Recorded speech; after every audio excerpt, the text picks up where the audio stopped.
the thing I want people to know is you are more than your circumstances. And I mean, the micro may look different. I mean, you're in a different country than I am. You're a different age. You have different aspirations. You have different challenges to work through.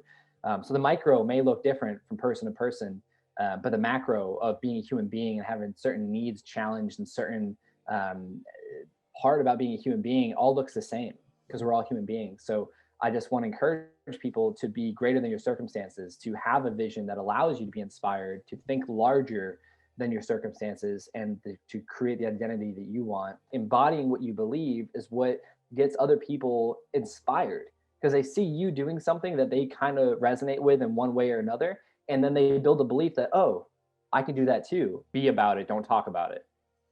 And if you break that down, don't talk about it, be about it. Being about it, in my mind, encompasses action, belief, perspective, identity, thoughts, vision. It's just been that journey of transformation and expansion on going all in on expressing my truth in these different aspects of my life that which led me today to where we're having this conversation. Simply put, I believe transformation, like what it means to me is just Right. So, Josh, this is round two for my podcast with you, and I am excited. I think you're the first person who has come two times on.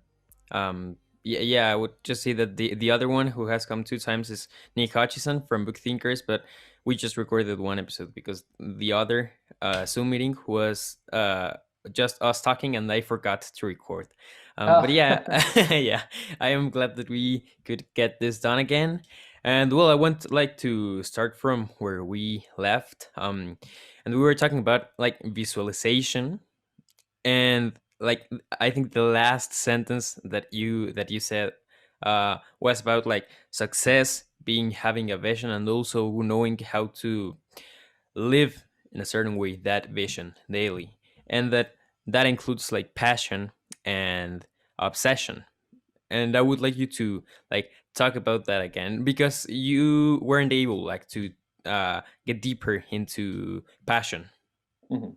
Yeah. And I think what I've learned is from people of all walks of life that we would deem or label successful, depending on whatever that means to us, whatever area of life we're looking at, whether that's an athlete, an artist, business, a parent, a doctor, whatever.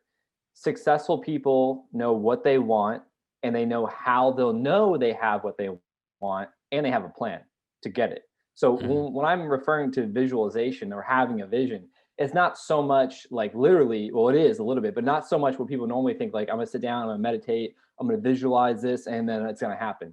What I'm saying is creating a vision in your mind, whether that's closing your eyes, writing it down, describing it, whatever your creativity side of you brings out, what it's whatever form. But it's really getting clear on what you want to be true about your life. What do you want? What do you want to see? What do you want to feel? Who do you want to be with? Where do you want to be in the world? What things do you want to be doing? And what emotions are going to come from that? And then trying to operate the best you can daily from those set of emotions that's going to be congruent with the outcome you want. And I guess a good way to put this is so much of society thinks outcome. I want X, I want Mhm. Y. And then they go a little bit, I think we already talked about this last week, but they go a little bit inward of like, okay, how do I make that happen? But I Mhm. find very few people, and I was one of these people until I was made aware of this, ever think, who do I need to become now that allows me to do those things, that allows me to manifest that life? And that was the final piece for me to understand, having a vision is important because the vision is like setting your sights on a target, right? It puts you in the direction. And then you start to learn, okay, here's the path, so to speak, that I have to take. And then you start to equip yourself. Like, let's say we're going on a hike. I want to get to the top of whatever mountain. Cool, here's the path. Now, what do I need to bring? I need a backpack. I need a guide. I need a map. I need food. I need all these resources. If we look at that analogy as in like the things you bring on your trip, as in personality, identity, beliefs, thoughts, emotions, that'll allow us to take the action that creates the outcomes that we want. And the intention here is to focus on who you can become now. Doesn't matter about the outcomes. You don't have to have the car or the business, but who do you have to become as a person? and how you show up in the world and operate that allows you to do the things that you know are necessary to have that outcome. And with that, it increases the probability of having that outcome, because we know we can't control anything in life, but we know with effort, we increase the probability of having it, but it also shortens the amount of time until we experience it. So, going towards obsession and passion and purpose and intention, really, it's to direct your focus to what you want to be true about your life. And when you can shift your focus on that, anything else is just noise. It becomes irrelevant because it's just a part of being a human being. And I'm facing that more than I have in 11 years with an upcoming second brain surgery to remove a new mass that we found. I could easily focus on, why is this happening to me? All the original thoughts 11 years ago, like, what did I do to deserve this? Like, I'm going to die, like all these things. And that could be true. Or what I've done is shifted my focus to, okay, what is there to learn from this? How can I leverage this to better my own self, my own life and being? And how can I share all of what I'm learning and experiencing with other people to build the belief that you are more than your circumstances? And it comes with focus of what we want to be true, rather than focusing on all the problems that we are experiencing. And we can't have one without the other. That's what I've been referring to as like this dual reality we live in. Because we define what's good, therefore we define what's bad. What's up that has a down, and so many of us focus on just living in that ideal version of like happiness or bliss or joy, and avoiding any type of pain. But without pain, we don't have joy and pleasure. So we have to acknowledge that and not be, I don't think strive for negativity, but appreciate and look through it to say, what is there to learn from this? Because there's learning in everything. And so it all just comes back to finding something you're passionate about, being obsessed with it, being interested in enough to take action in a courageous manner that doesn't dismiss fear, but because what the vision is you have in your mind for your ideal life you're working towards, it's going to dismiss anything going on in your circumstances. And just to tie this up, with speaking about vision, this is what I learned now reflecting on when I was younger. But I had a vision to become a professional BMX athlete. I saw other people that were successful in my eyes. I modeled what they did, and along that pursuit, I built beliefs and habits and skills and talents and all these things that allowed me to participate in those actions to have my outcome. And along that pursuit, I got to a level that I didn't even fathom being a reality for me, because of that just obsession and passion to do what I wanted and to create that life. So for me, I believe everyone should have a vision that they're working towards, because when you are in any down moment, any type of pain, suffering, negativity, challenges, whatever, you just remind yourself of what you're working towards, and that allows you to be greater than your circumstances, which allows you to take the action to not identify with your problems, your obstacles, your struggles. And when you're defined by what you see in your mind and what you're working towards, that's what allows people to get out of bed. That's what has allowed me to get out of bed, even when I didn't feel motivated, or I felt depressed, or I felt stressed. I know what I'm working towards, and I know why I'm working towards it. And so that's just my whole take on vision, I guess, long story short, even though that was a long-winded answer. I think there are a few things I want to unpack from what you said, and I want to start by saying that, like, right now I am reading Indistractable by Niraj Jael, and also this morning I was listening to a podcast of his in which he was talking about Indistractable. But the one of the main points is that we many times focus on outcomes, but like connecting it to what you were saying, like reverse engineering and tapping within ourselves are things that allow us like to focus more on the input than on the output. I mean, Near was talking about it more like focused on productivity, but I Mhm. think this still applies like for the long term and Oh, for a 100%. vision. Hmm. And then also I talking about like when things get tough and you maybe lose your North Star. I actually gave like maybe 2 weeks ago a conference for an organization in the UK, and it was about like setting a vision, and I called it North Stars. And in that, I emphasized mostly like the idea of setting a vision, but not too much the idea of actually following through. And I think that that is an important step. Yesterday, I was also having a podcast conversation with Nick Shaw, who is the author of Fit for Success. And we were talking about how action is pretty straightforward. It's like you cannot talk much about action because you can only like act, and that's it. There's nothing much to talk about it. Um, yeah, and I don't know if you would like to add anything to that, because I would like to ask you about like also how was the process of recovering after your first brain tumor, and about your tattoos, which is something I think is related to this. Yeah, so remind me of those two topics if I forget, because something you said I want to address is, there's a quote that comes to mind from what you just explained, and that's, the quote, "Be about it, don't talk about it." And if you break that down, don't talk about it, be about it. Being about it, in my mind, encompasses action, belief, perspective, identity, thoughts, vision. So it's easy for people to say, I want X, Y, and Z. I Mhm. need to do X, Y, and Z. But why do people not pursue what they say they want and need in their life? It comes down to limiting beliefs. And if people can clean the slate of that and focus on who do I need to become, which is a complicated process, but whatever you just were describing, what brought up to my mind was that quote, "Don't talk about it, be about it." And that's powerful because we can talk about all the things we want to do, but unless we're becoming and embodying the person that has the life that we want, how can we expect to have that life? And so it comes back to vision. What do you want? Vision is really simple. It's just getting clear on what it is you want. And Mhm. if you can't decide what you want, start with everything that you don't want. That's Mhm. usually really easy for people to list everything they don't enjoy about their life. All you need to do is start there, flip it.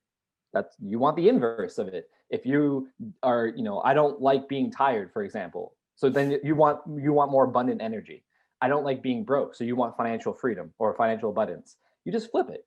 And then you just start describing what that life is like. And then you describe the type of person you have to become, which we know we can be now from a mental and emotional standpoint. And then the behavior comes after that.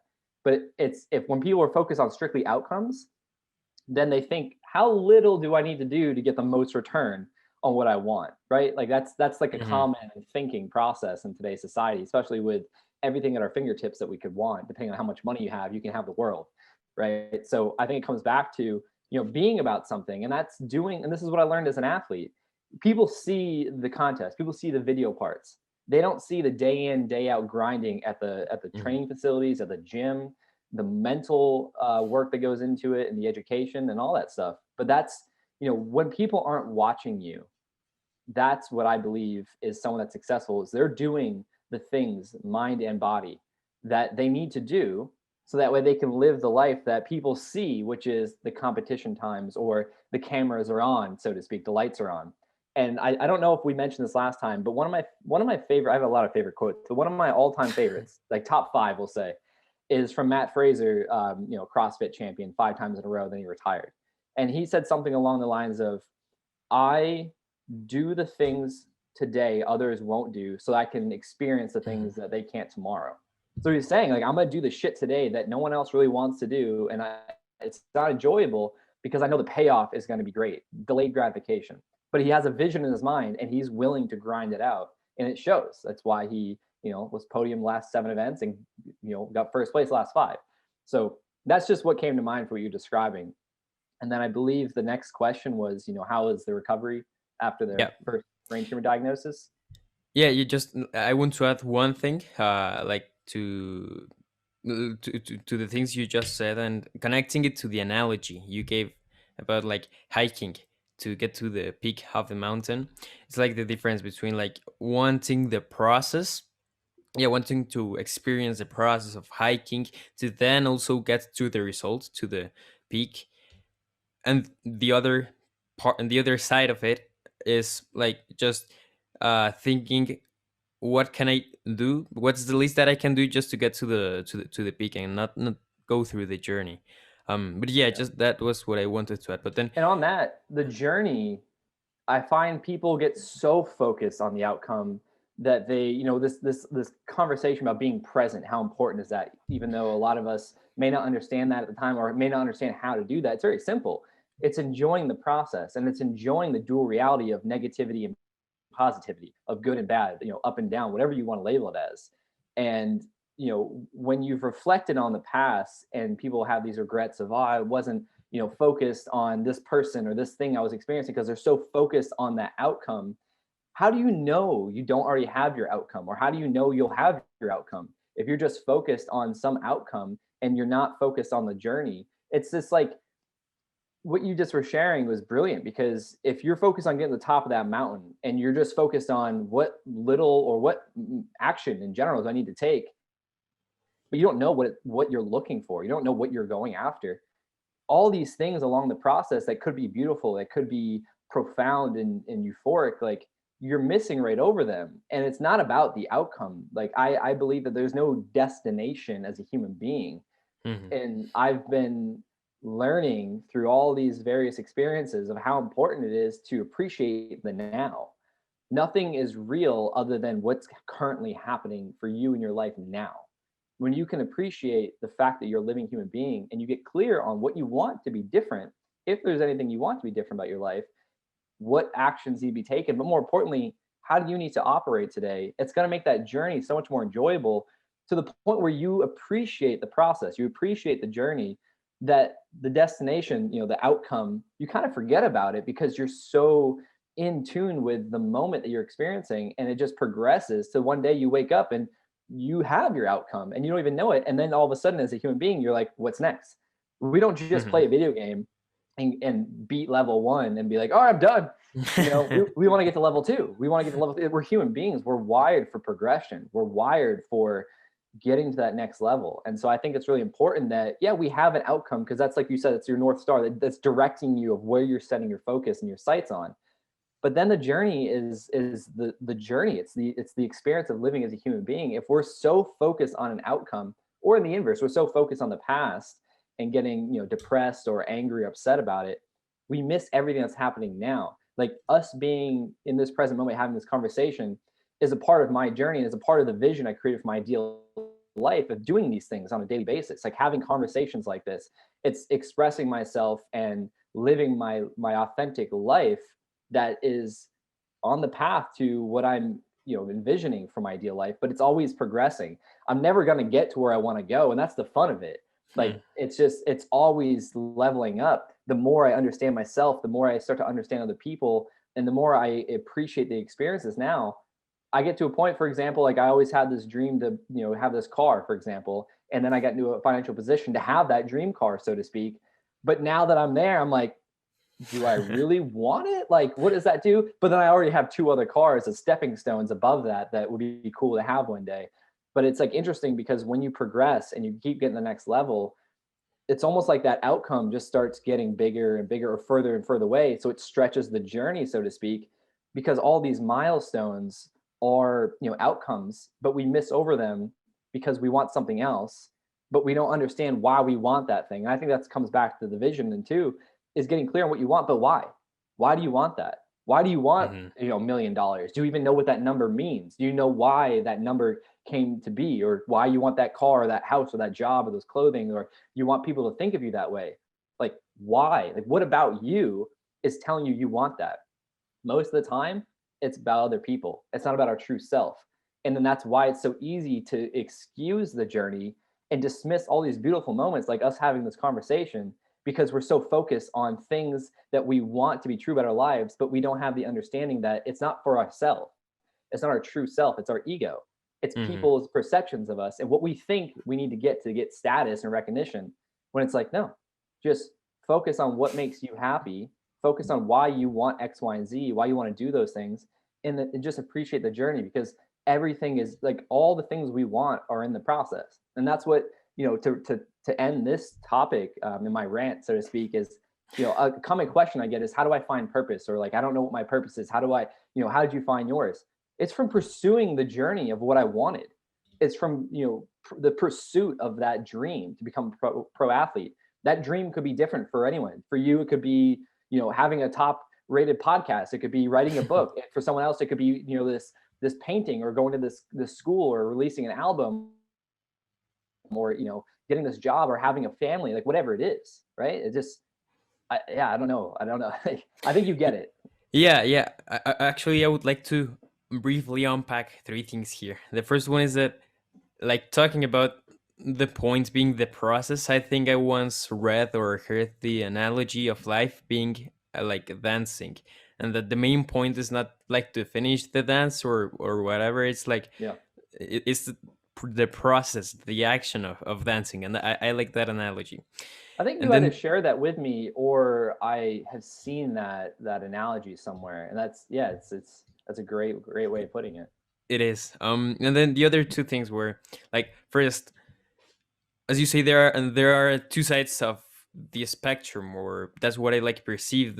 One side is, one extreme is like only focusing on the outcome or on the vision, and yeah, mostly on the vision and forgetting like the process and not enjoying. But then there's also like maybe the other extreme, the other yeah, side of the spectrum, which is like being comfortable where you are right now. um yeah, and what do you think of like those two? Well, you already talked about like the other side about um focusing also on the journey, but when someone feels like right, when someone feels good about like staying in in a certain position and situation, and when that person doesn't want to change, then yeah, what happens? What are your thoughts, and what should that person do? Yeah, so this morning I was at the coffee shop and they have a banner hung up that says "Comfort is a slow death." And so when you think about that, comfort is our brain not being triggered by any stimuli, right? Like we're comfortable, and that is why people don't pursue change, because even if it's not desirable, it's familiar to the body. So the same thought process, the same emotional reactions, the same behavior, the same feedback loops just keep continuing, and we create a sense of comfortableness, like comfortability. And then all of a sudden we realize we want more than that. But to get out of comfort is a sense of stress. And stress creates the emotion of fear that we label as fear. It prevents us most of the time from doing the things we know we need to do. A simple example of this is, people say they want to get in shape. They want to get fit. They want to get healthier physically. So what do they need to do? They need to get out of their comfort zone of hitting snooze or sleeping in every morning. Maybe get up a little bit earlier. Maybe get up on time and go exercise. Just do something different. But that's a different thought process. It's a different action. And then you add in the conflicting identity pieces of, I don't believe that I'm a healthy person, so I am going to stay in bed. So just it conflicts. So comfort to me, there's that cliche saying, get comfortable with the uncomfortable, right? We've all heard that. But it's so damn true. And that's why those things become cliches. It's because it's so simple, but it's so true that it's easy for people to dismiss as just being cliche. But that's where going back to purpose and the pursuit of the journey uncovers your purpose. All these things with comfort. And it's like, I've been faced with so many challenges from all different spectrums of pain, physically, emotionally, spiritually. And if it wasn't for that uncomfortable experience, I wouldn't have been challenged to open my eyes to what else I can accomplish in my life. What other levels of success with health, with being a contributor to society, with my business, with my relationships, with my communication. I would have never been challenged. Just like without stress, we can't have breakthroughs. So when people get complacent, it's because they get comfortable, which really isn't really comfortable. It's a fear of doing things differently for all different various reasons. It usually has to do with some type of belief structure that's avoiding the action that's presenting the emotion of fear. So they get comfortable because it's familiar to the body and it's undesirable, but the vision, although pleasurable, isn't as meaningful to the human life because it doesn't provide a survival mechanism. Pleasure doesn't mean survival. Fear equals survival because that's what fears, like our ego is designed to protect the body. The unconscious mind's main objective is to preserve the body. So when you're facing running for your life, or maybe I'll go have a bite of that apple as like a primal caveman, example, what's going to be more meaningful, getting eaten by a tiger or a lion or having a bite of an apple? It's going to be running away from the tiger to preserve your life and then enjoy the apple. And I think that that comes back to people getting stuck and being complacent with comfortability. Because yeah, it's comfortable, it's familiar, it's known, which is why, because it's known to the brain. But are you happy? And so many people get used to it. And I was that person. I was used to pain and suffering, whether that be literally or figuratively, emotionally, spiritually, and with my health, that I got scared to do other things, right? Like that's why I took a year off from BMX, which has now led into a year and a half. And I don't have any, I have interest, but I don't have any plans to get back on my bike for various health reasons. But Hmm. I got locked up in that identity that I'm just the BMX athlete. I got comfortable there. I created a voice for myself, a platform, because I was that person. It took me a long time to realize who I am allowed me to do those things, to get labeled as that type of person. But there's layers beneath that. There's a type of person, an identity that allowed me to express myself to do that. And had it not been from the learning lessons of BMX so vividly, of getting uncomfortable physically or mentally and emotionally, I don't think I would have had the foundation that I do today, which has compelled me to dedicate my life to sharing these concepts with people like yourself, and then teaching other people that want to create change, but they don't know why they're stuck. That it comes down to this comfortable sense to the brain that is pleasurable and keeping us safe, so to speak, even though we know, making a change isn't going to harm us most of the time. Maybe it will, because we create these fears that are man-made of like, oh, what are they going to Hmm. think of me? Or what if I fail? It's not going to result in you getting eaten by a lion. It's going to result in maybe some insecurity. But it comes down to, what do you want? What are you willing to do for it? Because if you are just focusing on being comfortable and safe, you're not going to go anywhere, at least where you want to go. And this is only speaking to people that are unhappy, that are unhappy with any aspect of their life. Because if you're happy, being comfortable, I mean, it kind of doesn't even make sense in the equation, because you're happy, you're just living. You're doing the things you enjoy, and you're pursuing that journey. That comfortable, like the comfortability doesn't really show up, because for someone to be truly happy, my belief is that they're always pursuing how they can better themselves, which is the first step to finding your purpose in life, is to become the best version of yourself. And that's where I was going back with the journey earlier, pursuing the journey. You uncover what that purpose is. Had I been asked at 17 years old, when I dropped out of high school and moved 14 hours from my family to pursue BMX, hey, what's your purpose in life? I wouldn't even know what a purpose really is, let alone say, oh, it's to help other people define their realities by what they see in their mind, what they want to be true about their life, and help them make change. I never thought I'd be speaking around the world, I'd be teaching other people, and I'd be writing books and things like that. But because of pursuing my passion and being obsessed with that vision to become a BMX athlete, all the struggles along that journey, if you want to even call them that, I call them learning opportunities, because it got me to where I am today, was unfolded in that pursuit. I had to get very uncomfortable. And I didn't even see it that way, because I was just so defined by what I saw in my mind. You think back to Dr. Martin Luther King, I have a dream. That is one, like, that's a great example of being defined by what you see in your mind, even though everyone and everything in your Hmm. environment externally is telling you that's not possible, or that doesn't exist, because it doesn't yet. But the more we're defined by our vision, the more we speak our truth into existence, and we have a purpose of serving other people, the more that we're going to see that vision unfold. Sometimes it doesn't happen in our lifetime, but that's what being on purpose, off self, is so important for, because it's not about you. I've had these wake up lessons, which is, literally dying, flatlining. I got knocked out so bad one year at a contest, or facing, the risk of dying with brain surgery. I've had these wake up calls to teach me everything in my life is happening for me, but it's also happening for a larger purpose that's above me. And that's what I believe, spirituality tells us. It's like everything and everyone is connected some way, somehow. And when we can focus on becoming the best version of ourselves, we'll find a higher purpose, which is serving other people. It's larger than us. It's larger than what our ego is telling us, that Hmm. like, oh, this is happening to me. This sucks. Like, that's all real, but there's a bigger picture of the world. And I think I might have mentioned this to you or someone else recently, but there's a YouTube video. If you YouTube Carl Sagan pale blue dot, it's a video of Carl Sagan narrating this 3 or 4 minute video that's slowly panning out from Earth into space. And it's really getting to the point that, like, you think everything in your Yeah. reality is all about you. but there is a larger picture here at play. Whether you say it's God, it's the divine feminine, it's quantum physics, it's spiritual energy, whatever, there's something larger than you. And that can help perspective to realize this is happening for me. It could always be worse no matter what you're going through because you're still alive. And if you can take all that and try to become the best version of yourself, optimize yourself, then you'll find what you're really passionate about, what your purpose is. And it always comes back to some type of contribution, whether it's art, it's speaking, it's writing, it's having conversations, it's medical field, it's whatever.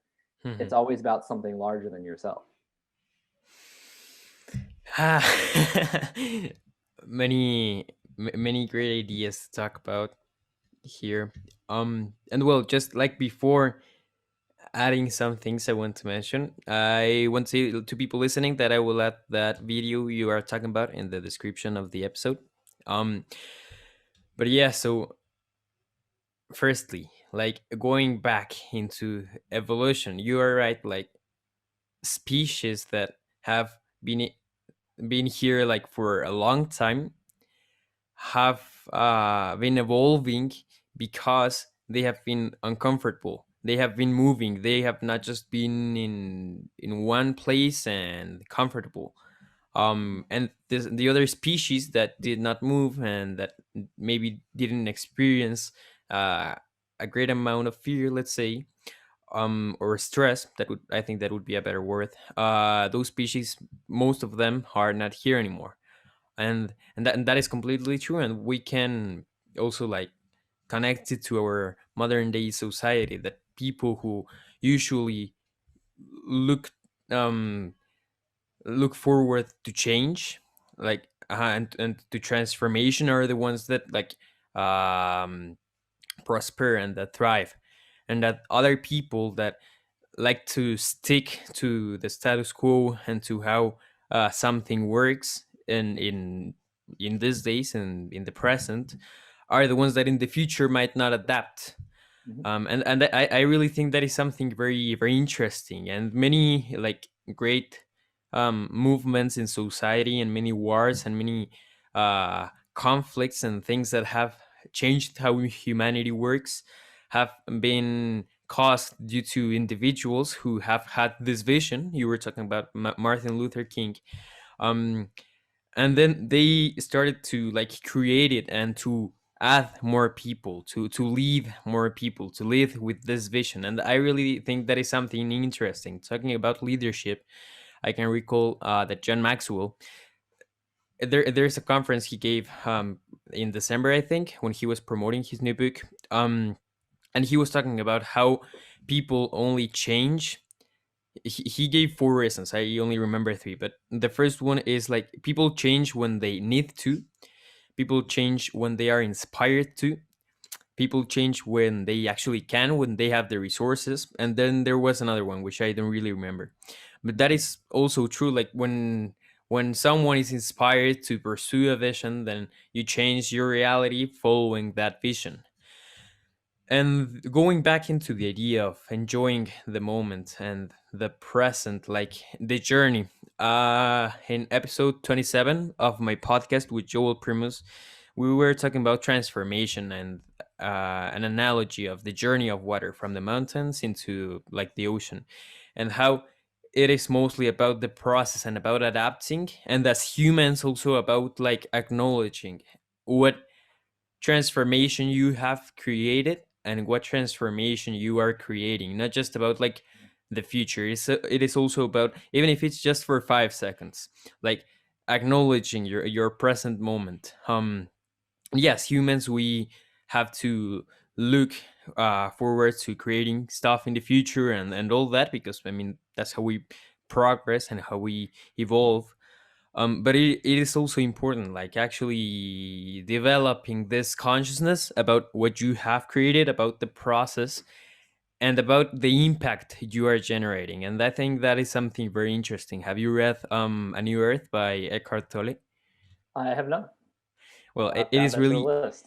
yeah, it is really a great book. And in there, Eckhart talks about like many ideas, and two of them are like, one, creating stuff not because your ego needs to create stuff, in order to feel valuable. Mhm. So he talks about not creating, not from that perspective, from that point, from that situation, but creating from a situation, from a standpoint of like consciousness, and like this thing, this project that I'm wanting to create, like comes from within. It's one thing for me to give life to it. It's not that I need to create it to feel myself and to feel valuable, but it is like one thing to be created, or I want to create it because I think it is something valuable and something that is within me that has to be like externalized. And that's again going back into Martin Luther King and all the movement that he was leading. Like many people nowadays still lead like movements and new experiences that might not resonate with everyone. For example, Jeff Bezos and Elon Musk and Richard Branson, they are pursuing space stuff, and for many people, they might judge them because they want to leave Earth or whatever. But maybe in the future, like humanity will see that that was something like necessary for humanity to still have more probabilities of like being, of existing. um in when the middle age, I think that's its name, started to come to its end, many individuals started like to see this new reality, and then from there also came capitalism, and this reality that they knew started like to fall down, to disappear. And all these things come from like things that individuals um create like from within, and many times they come from the ego, but many other times they come from like actually from a higher purpose, as Mhm. you say, from Yeah. trying to impact. And I would like to ask you, what are your thoughts on like creating? I think this goes back to the idea of like creating from ego. But what are like, or what's your perspective on trying to leave a legacy for the sake of you being remembered versus creating a legacy to actually impact and yeah, make a change in others' lives? Yeah, I mean, I think that's what my journey in the last 11 years alone has taught me, that a lot of my goals I had when I was younger were self-serving. And then after the third brain tumor diagnosis, 2017, which my last year competing was 2016. So it was right after that. I think it was like 3 months later, I got a third brain tumor diagnosis. And it led me to making or choosing the meaning of all this to be serving others. It was getting off self on purpose, which I developed a purpose to help other people. So, when I was younger, my identity, with my ego, my conscious self was saying, I want to do this. And then through a lot of dramatic, what I call wake up calls, I got in touch with my true self, and I started to question everything about me. And what is my purpose? What is the purpose of all this? For what purpose am I going through this? And Mhm. why am I overcoming it? And I recently just realized, I think a nice bow on it, if you will, is that I'm not here to just survive. I'm here to overcome and share that with other people, because I believe that's one of the core concepts of human needs, is to contribute to society. I think at Mhm. every core of all the depths of our core, every human being wants to help someone. They want to have an impact. And I think wanting to be recognized by that is an ego, I don't know if there's the right way of saying it, egotistical way of looking at what we want to do, which is neither right or wrong.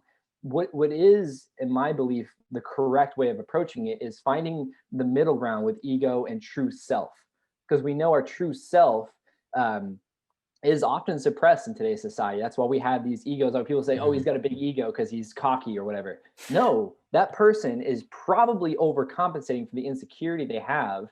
That being loud and cocky, whatever, is protecting them. That's what the ego does. It's the ego is trying to protect us. Oftentimes in today's society, it's not necessary. So I think with leaving an impact versus having a legacy, I don't believe in there being right or wrong with it. My personal belief is it's not about me, because that's our ego in mind. It's like, oh, well, what if I'm not recognized for this? Well, why the fuck does Mhm. it matter if you're not even alive and you're trying to create something that is existing beyond you? It doesn't matter. Like what good is you having recognition for this thing that you created or brought to the world or contributed to the world? What good is that if you're not alive? Like, or when you're no longer alive? It doesn't matter. So like Mhm. having that understanding, it's okay to want to be known and recognized, because for me that allows me to fulfill my purpose more, to reach more people. Like I have to have a name and growth with my name, like grow the brand, if you will. Um, but that's not what's important to me. What's important to me is having a deep impact, because what I'm trying to do isn't just for my lifetime. It's for other generations to come. It's going back to the Dr. King analogy. Like he saw this vision in his mind for humanity. It wasn't just him. He wanted this for everyone. That's why he put his life on the line and devoted his life Mhm. to creating that change. He didn't just talk about it or present on it. He embodied it, and he led by example. And that's where Simon Sinek's work in what's that book called? The Start with Why: How Great Leaders Inspire Action in Others. People don't buy what you do, they buy why you do it. So you're not going to resonate with everyone because everyone's on their own path, their own comprehension. Communication is one thing, but comprehension is another thing. We can use the same words, but if we have two different meanings of that word or that phrase, we're not on the same field of play.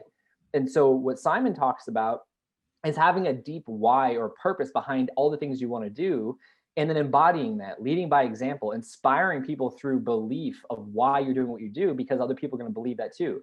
And then over time other people may hop on, but it's about being defined by something that's greater than your circumstances. And then there was another thought I had, I wanted to share that kind of brought all this together. um what was it? Oh, it's the phrase ecology. It When we're talking about what we want to do in the world, what goals we have that we want to accomplish, ecology represents the question: is it good for self? Is it good for others? And is it good for the planet? So Yeah. ecology is encompassing more than you. And that's my belief about spirituality. It's not religion, it's not this or that. It's just connecting to everyone, everything in the universe. I don't know what it was like before I was born. I don't know what it's going to be like after I'm here. I don't know. I don't quite resonate with formed religion. I don't quite resonate with multiple lives. Like I'm very interested in Buddhism and psychedelics. Like I don't know.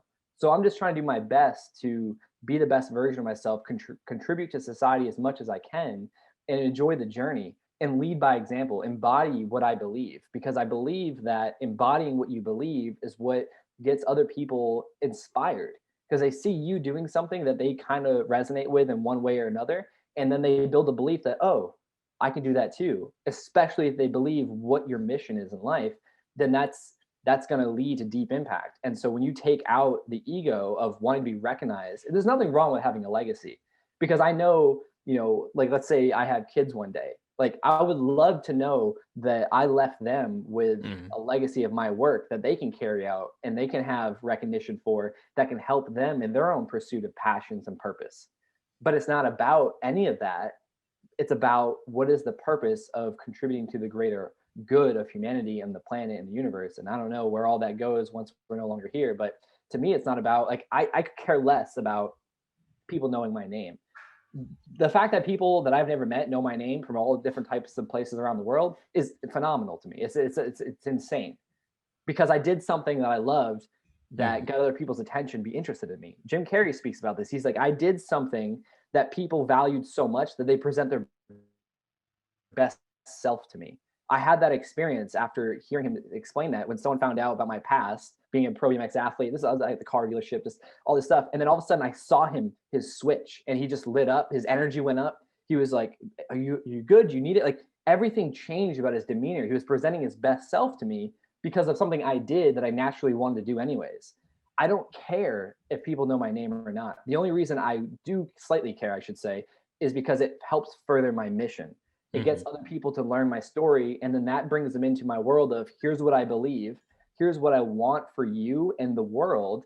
Help me fulfill that mission by spreading this message. My name doesn't need to be attached to it, but my purpose and my story does, to get people compelled enough to be interested in it, and then to go embody that themselves in their own manner within their own society. So to me, that's the difference between legacy and impact. is it's okay to combine the two. There's no right or wrong. I don't believe anything in life is right or wrong. It's just whatever meaning you give it is going to give that energy, and then you're going to, see the result of that in your reality. But to me, it's just having an understanding that, legacy is one thing, impact is another thing, and it's okay to want a little bit of both. But really, why? Whenever someone's so focused, like, I need to be known, like they didn't attach my name to it, or they didn't give me credit. Okay, why does that matter to you? And it never fails, as long as they're being open and honest. It always goes back down to some insecurity. The only reason people care about recognition is to fulfill a void that they have, a human need of being heard. That's what a lot of famous people, Shia LaBeouf, Jim Carrey, they all speak about this. Like, I needed fame and fortune to teach me that wouldn't make me happy. I needed to reach these status levels because I had this feeling of not being heard when I was younger. That was me. I always suppressed my truth growing up, because to me, when I was younger, that literally meant pain from an abusive stepfather. So anytime I expressed myself and it wasn't aligned with his belief of how a man should express himself, I get physically beaten. And so it took me until I was in my mid-20s to actually open up and express myself, which is why I go on these tangents of speaking so much, because it's like years of having my truth suppressed that now I'm like, I want to get it out, because the more I get it out, the more I realize it helps other people, and it helps other people do the same thing, which helps other people, and it just creates a ripple effect. And to me, that's deep impact. It's not just about myself, which is cool to be recognized. Obviously it fulfills the ego and be like, oh, cool, my name. But like, I'm more interested in like, oh, cool, now you know my name, you know what I'm about. What do you want to create in your life? Let's go there. Like, I don't like small talk. Like, I want to know, like, what are your hopes? What are your dreams? What are your fears? What are the obstacles you're experiencing now? Because I want to help.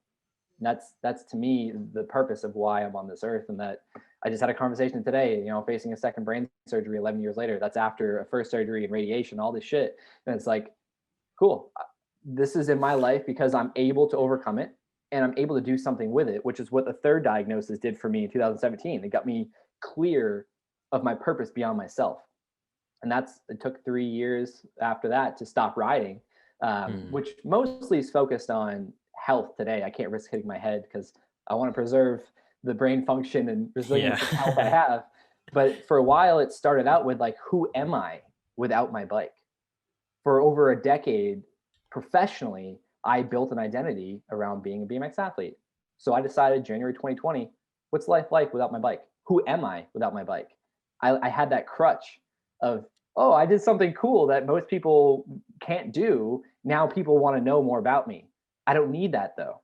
Because what I embody today, my messaging, which is what I learned from Simon Sinek, which I learned from Kerwin Ray, which I learned from all the great leaders and thought leaders that we reference, Stephen Covey, like you said, John Maxwell, like all these people, Dale Carnegie, like there's so many people to list. It just goes on.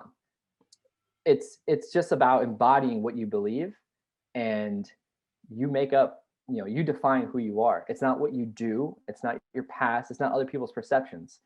And I believe if you have a vision, that helps you define yourself, because you can be defined by what you're working towards rather than any shit you're experiencing. And that's not to say to dismiss it.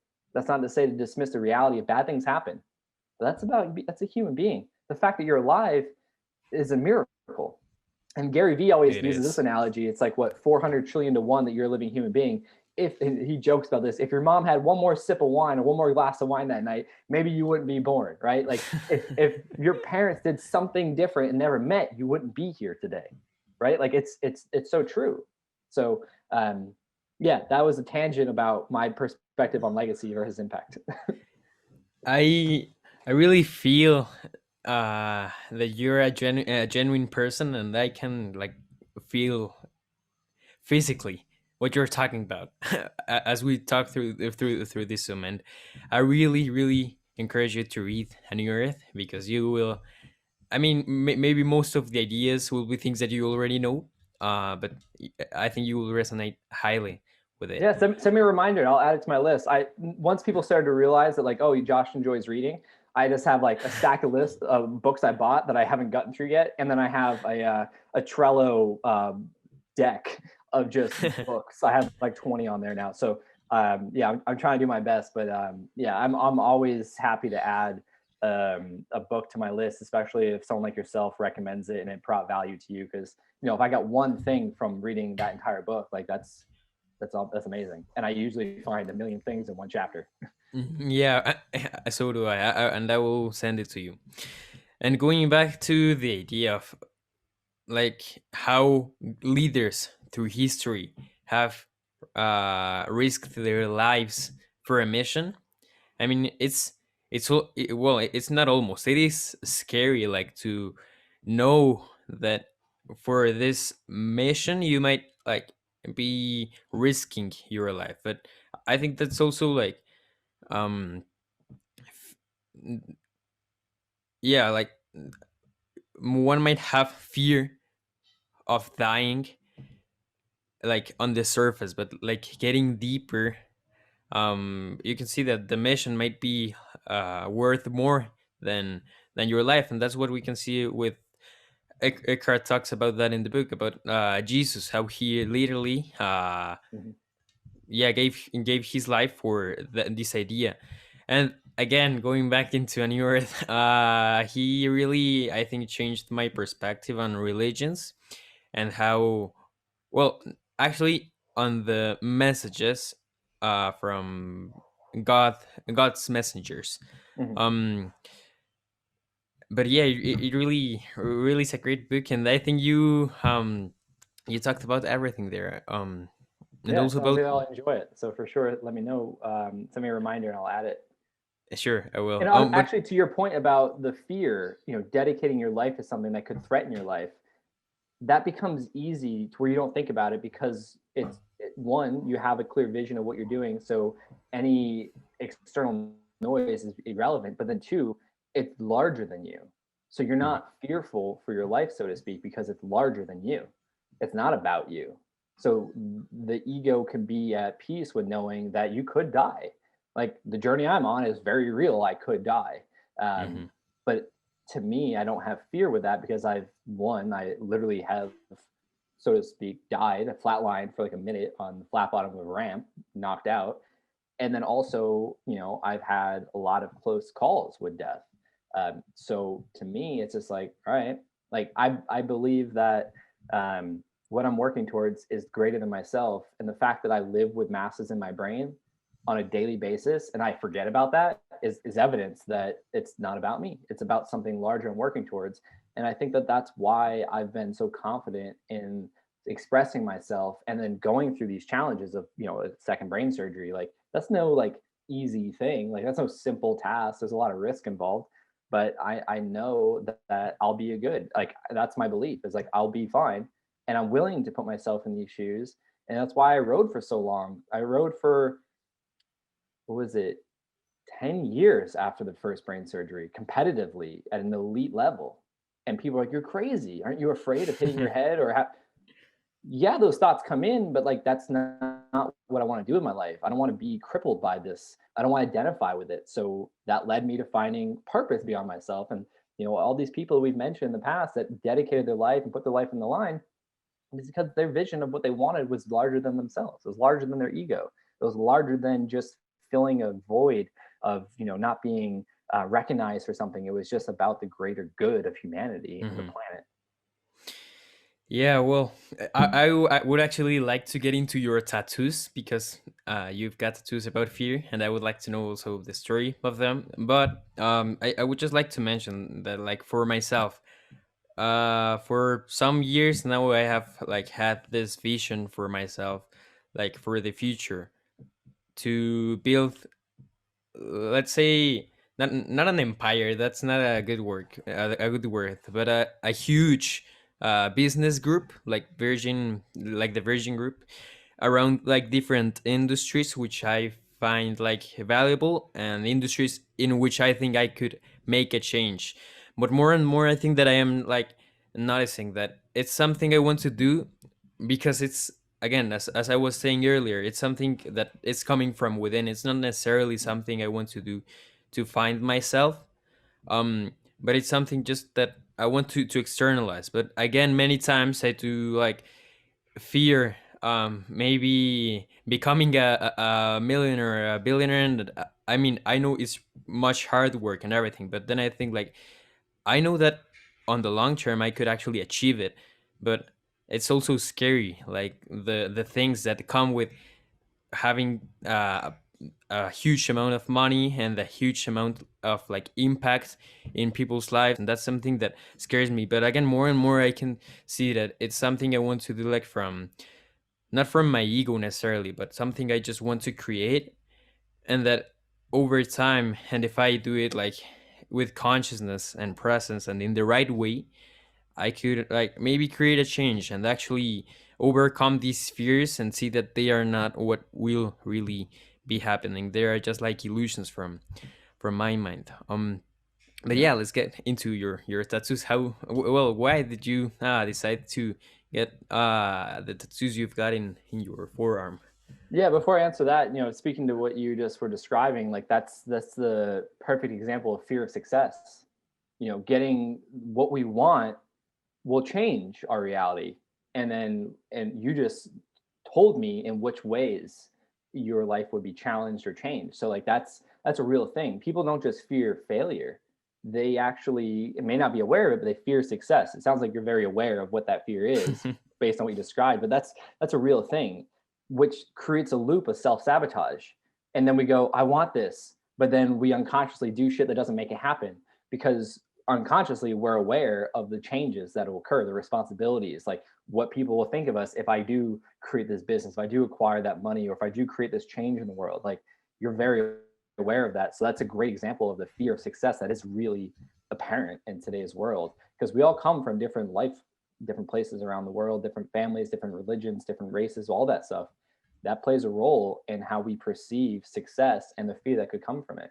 So I just wanted to highlight the fact that you're very aware of it, and it makes sense as to why, if you continue on this path, you will create that change that you're looking for, and it'll probably be bigger than what you can fathom right now. And I mean, that's been my experience, and that's been the experience I've heard from other people that had a vision, that were compelled to pursue that vision despite the fears, and ended up being greater than they could even imagine. And that's the beauty of possibility and being a human being. Sometimes, many times, oftentimes I should say, what we want is from a level of thinking that is limited to the reality of what we can have. And it just takes these moments, these experiences, these conversations, these times of reflection to see how far we've come and what's possible. And then when we get to our outcome, so to speak, it actually may be a lot larger than we envisioned. And that was my reality in BMX. I just wanted to become a professional BMX athlete. I didn't want to go to like Saudi Arabia or India or Iraq or X Games, or X Games was a goal, but like I didn't want to do all these other, I wanted to, but I wasn't conscious of like that could be a reality. I just wanted to call myself a professional BMX athlete and do the things that a professional athlete would do. And then I got to the place where I was like, oh, I'm getting paid to go around the world to live out this dream and do all these other things that's beyond, and like friends with the people I watched on TV and have posters on my wall of. I became friends with them and their families. Like that was something I never could have imagined. And so there's no doubt in my mind that you'll get to somewhere that's even greater than what you're thinking now, because as you grow and your brain grows and your mind expands, you're going to start creating more and more ideas and get creative with it. And then by pursuing that, you're going to create something larger than you can actually fathom right now. And that's been my experience, and a lot of other people I've talked to, their experience. Think if Dr. King was still alive, obviously there's a lot of issues still with equality going on today, but like, look how far we've come today. Like, Yeah. like look at LeBron James as an example. Like, who would have ever thought in Dr. King's time that a black man would be a billionaire from sports? Like, how, what I mean? Like, it's as a human being, where we are now, where we can go is higher than we can comprehend now, which is a weird abstract concept to understand. But it's just, yeah, all that to say is like, I'm stoked to see where you go and how far you go, and to be a part of this journey and have this conversation is awesome. And then It for the is. tattoos, yeah. What was it? 2 days after I had, so 2016, I asked Dave Muir to lunch because I was trying to figure out my path in life, with BMX, without BMX. And I was like, I got Dave Muir as a friend. Why not ask him for advice? He's successful on so many levels. It's like playing basketball and having Michael Jordan as a friend call up and like, hey, I got some questions. So So we went to lunch for like 2 hours. Unfortunately, 3 or 4 days later, he ended up passing away. And to have that moment was phenomenal on so many levels. That's just besides the point. But that next, I think it was that evening or the next evening, is when I went and got this tattoo that says on my right arm, fear is just a thought. And then my left arm, thoughts can be changed. And it's just my reminder that fear is just what we label the emotion that we tell the brain, this is fear. It comes from a thought. So whatever you're afraid of, let's just pick one thing you may be afraid of, and then you can trace it back to your thoughts. You're thinking of, I'm afraid to give this speech. Why? Well, I'm afraid I might mess up. I'm afraid people might judge me. I'm afraid I might not say exactly what I want, or I might not do a good job, or I might lose, whatever it is. It creates that emotion that we label as fear. It's a chemical reaction. Now, how does that influence your behavior? Because that creates the reality that you experience objectively.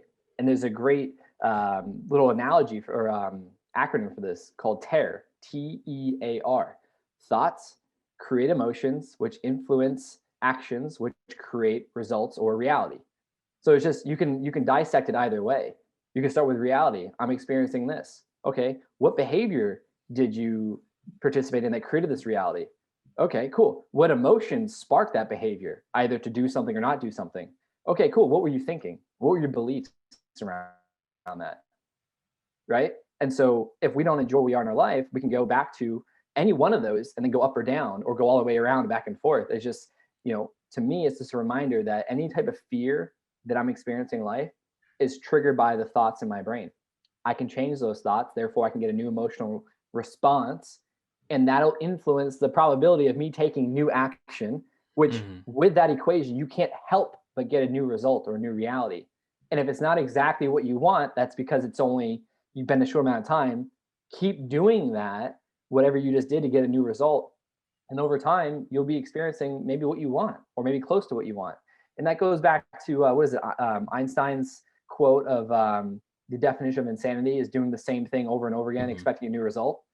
Well, adding to that, if you're thinking the same things, that's resulting in you doing the same things, you don't change anything. It's like if you continue giving the same input, you're going to keep getting the same output. You need to change the input, whether it's thoughts, emotions, or actions, and then you'll get a different output, which would be the result of the reality we live in. And that's where that reminder, or it became a reminder. That's where the tattoo came from. It was the first one I ever got. And then I have a bunch of other ones now, but they all have deep meanings to me, right? Like this one, I don't know if you can see it. This one I have on my forearm. It's kind of hard to see, but it's the caterpillar from Alice in Wonderland. And he's got this pocket watch right here. I don't know, you can't really see. Yeah, the angle. I'll have to send you photos.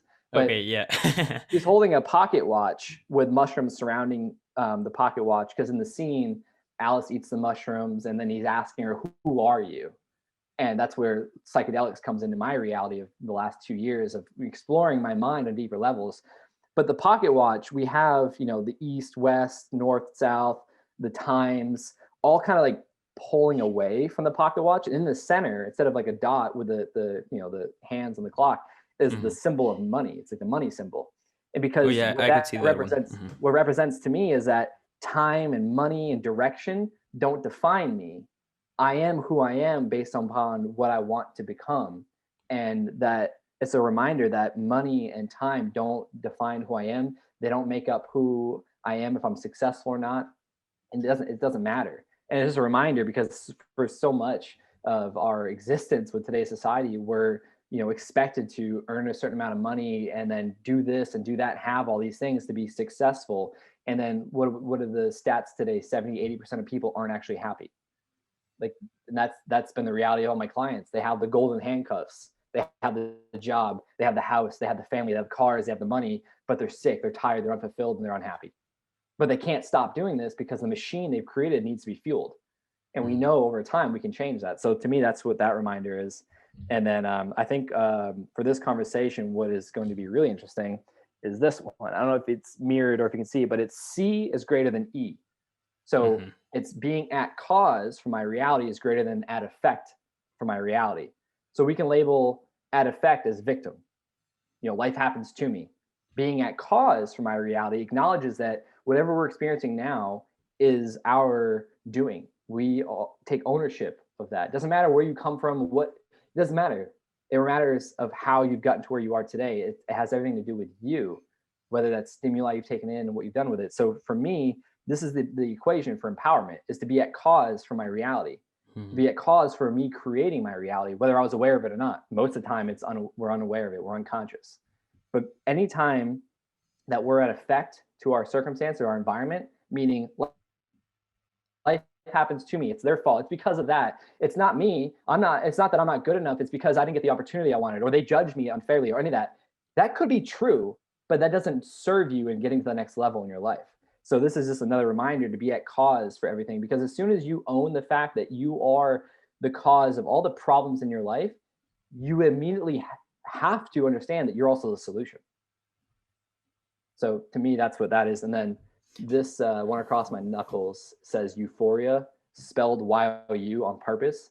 And my girlfriend, she got it in her like sleeve on her. But where it comes from, it's a song from my favorite artist, Mac Miller, and the song is titled YOUFORIA, and the album art, or the clip art for that song, it's got his handwriting putting like spelling out YOUFORIA. She got it in the actual handwriting, but I wanted to start finishing up my sleeve, so I got it across my knuckles. But it's just all reminders to me that I just different beliefs I have and reminders. That's where my tattoos come into play. Yeah, going into the first part, into like thoughts create emotion, and emotion action, and action results. Was that the structure? Thoughts, emotions, actions, results, but I also like to add in reality. So results, aka reality. Yeah, because I originally think I read something similar in Secrets of the Millionaire Mind by T. Harv Eker, and then there he says that like your blueprint, your mindset, your context creates your subconscious mind. I think that would be a good word.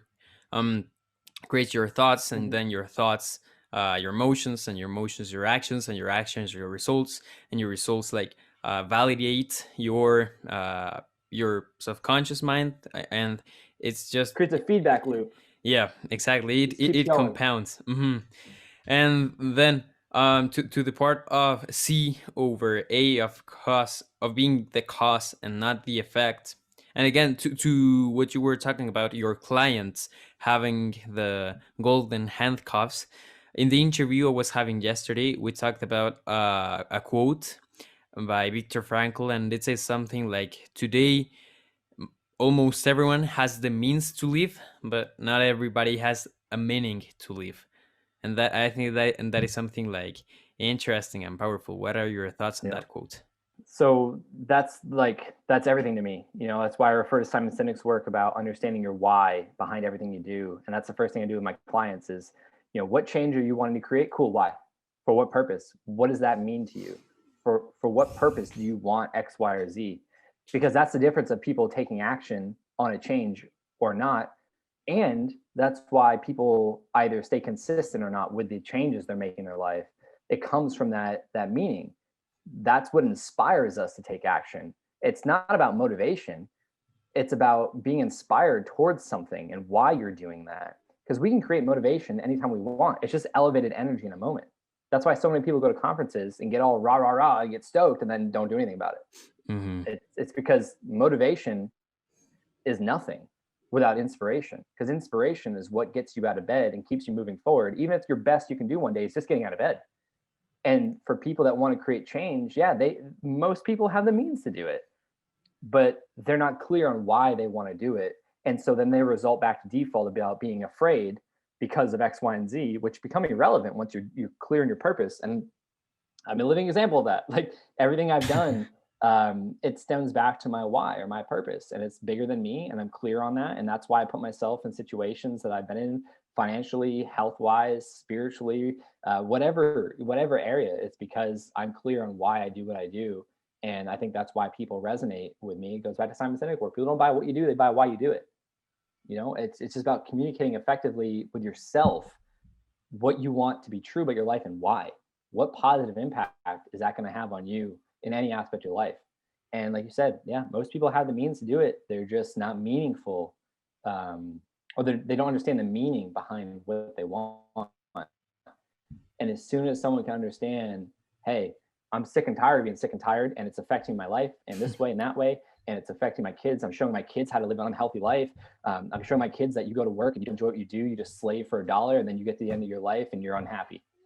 But when you understand those things, and then you switch the need for motivation to understanding why you want to make these changes, you become inspired.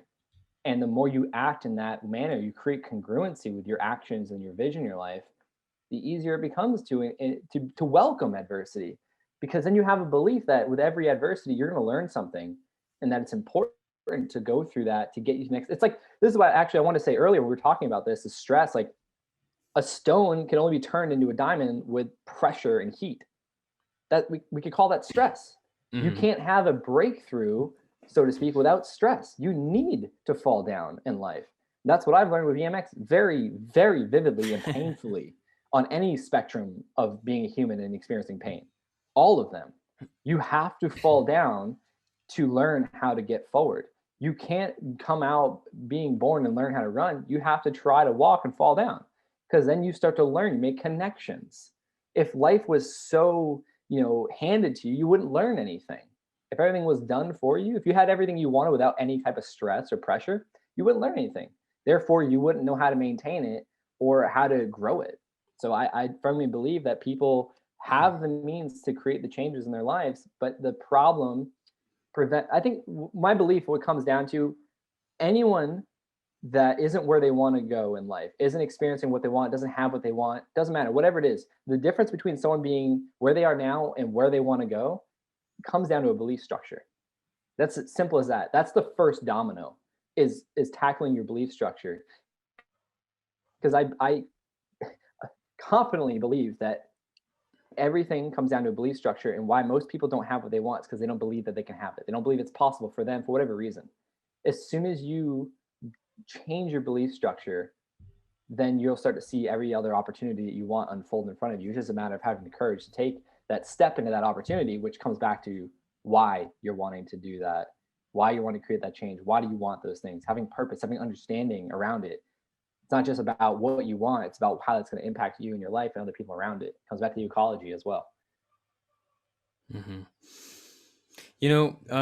Just before starting to wrap up, like going back into stress and into the idea of how diamonds are formed. I would say that also, from what I have learned, like in a neurological level, for your brain to develop new neural pathways and new connections between neurons, you gotta put yourself in new realities, in new situations, which will force your brain to actually make those new connections, and then that like physiologically will also lead to new belief systems and new ways of thinking, and that's how we learn through learn through exposing ourselves and failure. And I would like to just get into two main things before wrapping up. And the first one is like the difference between inspiration and motivation. What do you think of that? What's the difference of those? Simply put, to me, motivation is just an elevated state of energy in a moment. I can watch a video, I can have someone tell me something or talk at me about something. I can be like, yeah, I'm motivated. And then tomorrow I may wake up and I'm not motivated. The difference between motivation and inspiration is inspiration reminds you why you're doing what you're doing and what you're working towards. And it's going to allow you to be greater than your circumstances. Motivation comes and goes, just like a thought comes and goes. So when you're faced with adversity, if you're just looking for motivation, but you don't know what you're working towards and why you're working towards it, it's going to be easy to fall short of overcoming that adversity, because you're just looking for motivation, which is an ego-filling tool, if you will. But having a inspiration, an idea of what you want your life to be like and what you want to be true about your life and why that is so meaningful to you, especially if it's beyond you, which I think brings it to the next level, is the difference between someone getting out of bed, figuratively speaking, and someone staying in bed. Because the person that stays in bed does so because they're at effect to the reality, looking for motivation. I'm not motivated, so I'm not going to do this. And someone that's inspired, they're at cause for their reality, and they know they can have what they want, It's just a matter of time and a matter of them taking the action to have it. So the difference is looking for external energy versus, which is motivation, which versus creating the energy within, which is inspiration. So anytime someone's saying, how can I be motivated? No, that's a wrong question. How can you be inspired? Because every time you remember what inspires you, you're going to feel yourself lift up in energy. And that's also why it's important to have forms of music, have, networks of people, all these different things that bring that energy to you if you need Mm-hmm. to, but also, just to have a reminder, whatever that is, a note or, a vision board or a reminder in your phone, or whatever, something to remind you why you're getting out of bed and doing what you're doing in your life. Because motivation, I know this for a fact, is not consistent. The difference of why I got to the next level in BMX that most people that pursue a sport don't get to, any sport, is because I wasn't looking for motivation. Comes back to vision. I was inspired by what I saw other people doing, and I created a vision for what my life wanted to be like, or what I wanted my life to be like. And I took the action, whether I was motivated or not, because I was reminding myself every day, if I'm only looking for motivation and I'm using that as an excuse to not do the work, then I can't experience what I want tomorrow. It goes back to Matt Fraser's quote, I'm willing to do what others won't today so I can experience what others can't tomorrow. That's the difference between motivation and inspiration, is a vision and a purpose behind that vision that's going to, fuel you internally or from the inside out. Because we know our internal world is reflected in our external world. What we believe and what we think, we're going to see in our external world. It's just a matter of getting clear on the difference between why you're doing what you're doing and why you want that to be so. I really like talking about like inspiration. That is something that I love and that I have been able to develop through my life. And also, like, these motivational videos are actually motivational because they don't like last for a long time. And I don't personally watch those. I prefer, for example, if I want to get inspired or to remind myself of what inspires me, I could maybe watch the recording of Richard Branson going to space, or someone I admire accomplishing something, or anything. And I think it's something I want to highlight about something that you said, that it's important, like the stuff you take in, like your relationships, like the communication you have, and also the music, and what you eat, what you do, your habits, and all of this, because that like compounds to bring you into a specific level of energy. And that's not yeah, that's not bullshit. That's actually stuff that is real. Like music is energy. Music are waves. Communication are waves. This what I'm seeing in the screen right now are waves. And uh, actually everything is energy, and I Yeah. like that. Yeah. And there's nothing wrong with motivation. There's nothing wrong with seeking out external motivation. The difference is being dependent on it and thinking you just do something or you don't because you're motivated or not. Like I still watch things that motivate me, but what I'm looking for in what would be considered a motivational video is what thought process or perspective or Mhm. concept is new to me that inspires me. So someone just shared a video that Goalcast put out, like a 4-minute clip of a guy talking on stage, talking about this photographer who was shooting this famous photo of this, I forget what country, but this small person, like a baby or an infant, walking through the desert to get to wherever they need to go. And behind them, like 10, 15 feet, is a vulture just sitting there because the vulture realizes that this little baby that stopped because of energy and the lack of energy, it could prey on it. And so he was taking the photo, it got award winning and all this stuff. And then 3 months later, he took his life because he was told by the people in that area, don't touch them because of whatever repercussions. And in that moment, his ego took over and was like, he wanted to help, but he remembered what they told him. And then he got the photo, cover of the magazine or whatever the award he got. 3 months later, he took his life because he wasn't on purpose. He had the opportunity to save a life. I don't know what actually happened with that life. Mhm. The photo was documented, but he chose that documentation rather than contribution.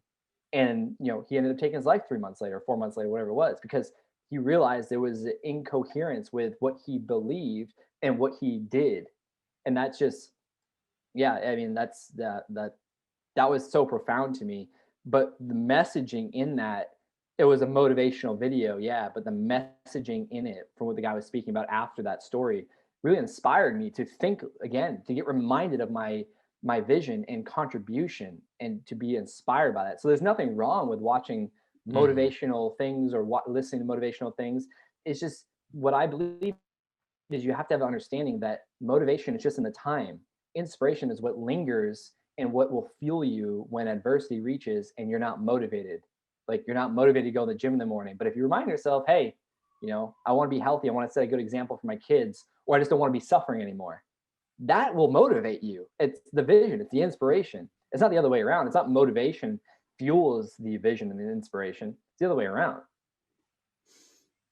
Yeah, and actually, I would say that inspiration drives you to be disciplined, because when you Exactly. are not when you have a vision or something that inspires you, but you do not feel in the moment like uh, acting upon that vision, that inspiration will remind you of what you are looking for, and that will lead to you acting, and that's discipline, and it all compounds again.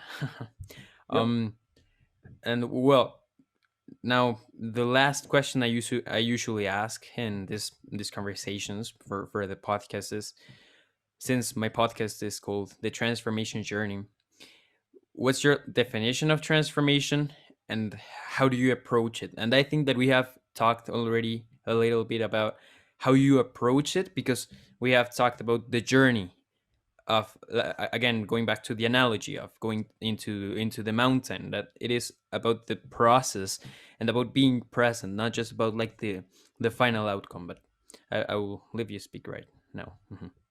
I think so. To keep this from being long-winded, because I already see the ideas going through my brain of what transformation means to me.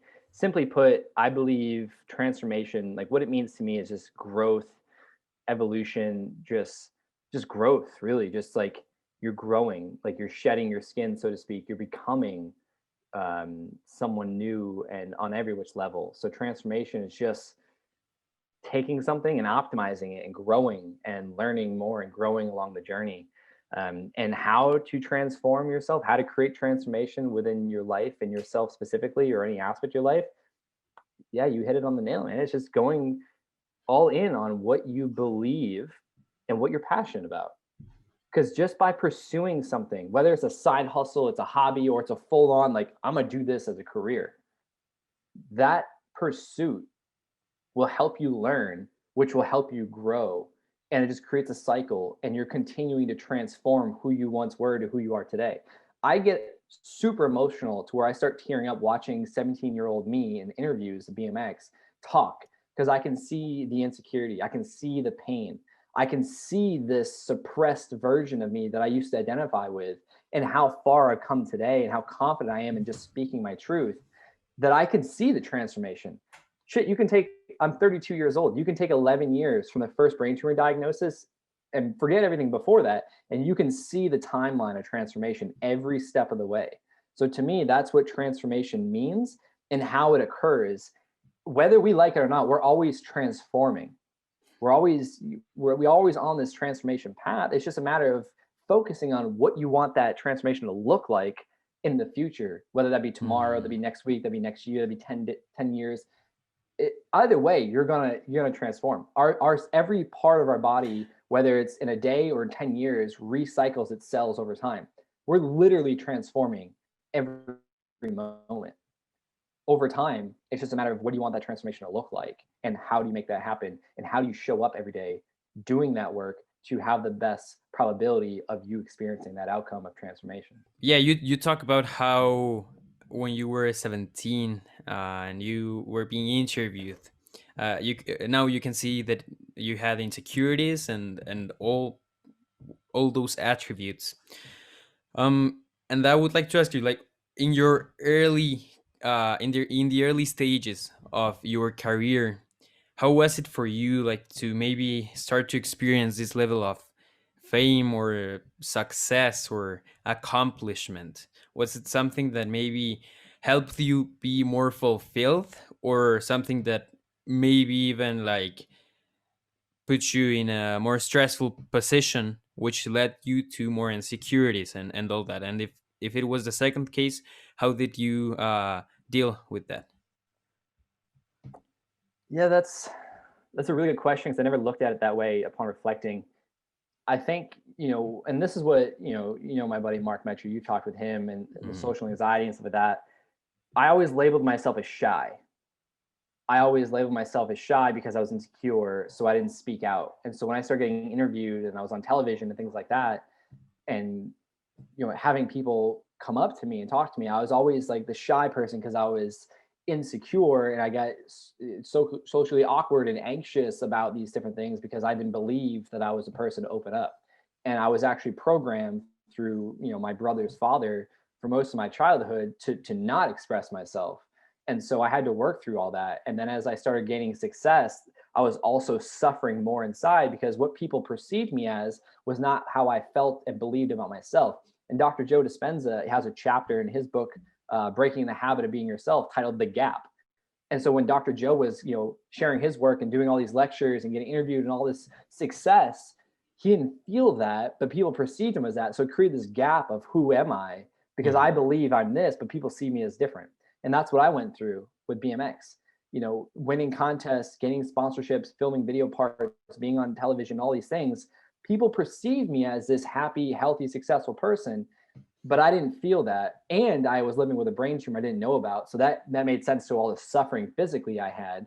But I was using alcohol and the excuse that I'm just shy to cover up my insecurities and then mhm, hiding behind even further of my BMX success doing the talk for me. And I just, yeah, I mean, the only thing that helped me, honestly, what helped me was having a brain tumor, going through that journey because it opened up my eyes to what is important. And then it led me to people like Lance Armstrong and knowing that someone else that did something very similar to me overcame what I'm faced now with, and that it built a belief in myself. And then over time, that led me to auditing different aspects of my life and wanting to optimize, which led me to nutrition, which led me to exercise, which led me to the mind and mental and emotional work and spirituality and all these things. And there's no way for me to really answer it other than I just had this desire to optimize who I was because I needed to do that to get to where I wanted to go, which was the vision I was working towards. And so I don't know if that really answers your question, but that's the best way I can express what I was going through and what helped me get over or overcome that and then create the version you see today. It's just been that journey of transformation and mm. expansion on going all in on expressing my truth in these different aspects of my life that which led me today to where we're having this conversation. And Because clearly I'm earlier, not shy anymore. I clearly yeah, you're but not. I would have never done something like this, 14 years ago when I was 17 or 15 years ago now. Just it wasn't in the cards for me. It was a miracle. I think it was because it was forced big cameras at a contest. Hey, Josh, speak. We had questions, and I was like, oh, all right, but now it's good. Yeah, and you know what? One last thing I would say is that, well, you earlier called these experiences with cancer waking calls. I think that's the name you gave to it. But Yeah. yeah, we have these situations, these experiences in our lives that are like changing points in which we can like continue on the same path or actually change direction. And we experience those in different ways. And some include more suffering, and some others not that much suffering. But Josh, I want to thank you for coming again for a second part of our conversation to my podcast. And is there anything you would like to add, and where can people find you? Yeah, I just like to say thank you. Yeah, I appreciate the opportunity to share. I know this was our second time around, so it's been awesome, and I'm looking forward to staying in touch. And yeah, just thank you for your time. Thank you for being interested in what I have to say and sharing that with your community. And yeah, I mean, it's really easy to find me, joshperrybmx.com or any social media platform, whether it be YouTube, Instagram, Facebook, LinkedIn, all that good stuff, just at Josh Perry BMX. There's a background story to why it's still Josh Perry BMX, but we'll talk about that some other time, I'm sure. So really easy to find me. And I, again, just appreciate you and anyone that listened to what I had to say. I mean, the thing I want people to know is you are more than your circumstances. And I mean, the micro may look different. I mean, you're in a different country than I am. You're a different age, you have different aspirations, you have different challenges to work through. So the micro may look different from person to person, but the macro of being a human being and having certain needs challenged and certain um, part about being a human being all looks the same because we're all human beings. So I just want to encourage people to be greater than your circumstances, to have a vision that allows you to be inspired, to think larger than your circumstances, and to create the identity that you want, not allow your circumstances, which includes people telling you who they believe you are. It's just, what the fears of thoughts me change tattoo means to me is just, you know, either way, it can be right or wrong. There's reality, right? Like it is what it is. What do you want though? We all come from different walks of life. We all come from different challenges. I don't believe everyone needs to go through a brain tumor to understand the emotional and spiritual and physical challenges I face. We all have those. It's just a matter of defining what you want and acting congruently with that, and knowing you're more than your circumstance. You're much more than your circumstances. Well, Josh, thank you for your time, your energy, and your wisdom, and for being a genuine guy, and for the last pieces of advice you have given to people listening and to me. And well, that's been it for this time, and we will do this again in another time. I'm sure. Yeah. Thank you. But yeah,